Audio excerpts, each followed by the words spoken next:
এসে যখন গুনাহগারের সামনে জানটা কবজ করার জন্য হাজির হয়ে যাবে, আল্লাহর বান্দা নবী বলেন, ওরে বান্দা, একটা জ্যান্ত ছাগলের চামড়া খুলতে যে কষ্ট, তার থেকে 1000 গুণ বেশি কষ্ট বেনামাজির জীবন কান্দানের সময়। একটা লাঠির আগায় আলকাতরা মেখে তুলার মধ্যে বাড়ি দিলে তুলাগুলো সিরিয়া যেমন লাঠির মধ্যে চলে যায়, ওরে আজরাইল যখন বেনামাজির রূহটা ধরে টান দেবে, ওই টানে সব চূড়ার রগগুলো ছিঁড়ে চুরমার হয়ে যাবে। ওদিকে তাকায় দেখবে জাহান্নামের আগুন। বেঈমানের গোষ্ঠী ঘোষণা দিয়েছে মুহাম্মদ দুনিয়াতে নাই।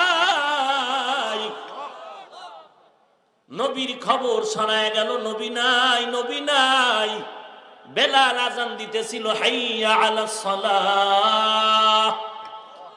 এমন সময় কানে আওয়াজ, নবী নাই, নবী নাই। বেলালের আযান বন্ধ করে দৌড়, উহুদের ময়দানে দৌড়ায়। বেলাল আযান দিবি না, বলে না না, আমি যেই নবীর জন্য বড় পাগল, ওই নবী যদি না থাকে বেলালের কণ্ঠে আর আযানের শব্দ উচ্চারিত হবে না। বেলাল দৌড়াচ্ছে, নবী নাই, আমার নবীকে দেখার জন্য।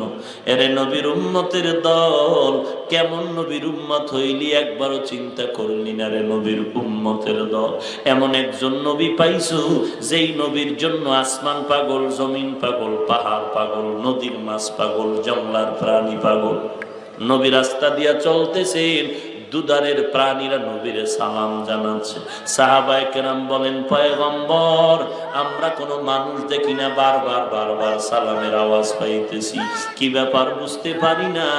রাহমাতুল লিল আলামিন বলতেছেন, সাহাবায়ে কেরাম শুনো, ভালো করে শুনে নাও, ও সাহাবায়ে কেরাম ভালো করে শুনে নাও।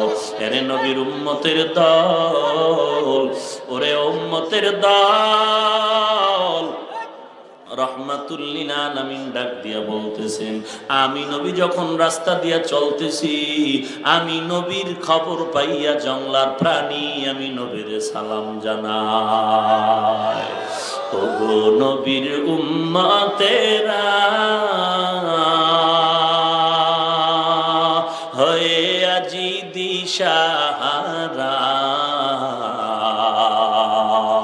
কোরআন হাদিসের চলো যখন যাহা চায় মনে, নবী বিনে কে তরাবে পুলসিরা।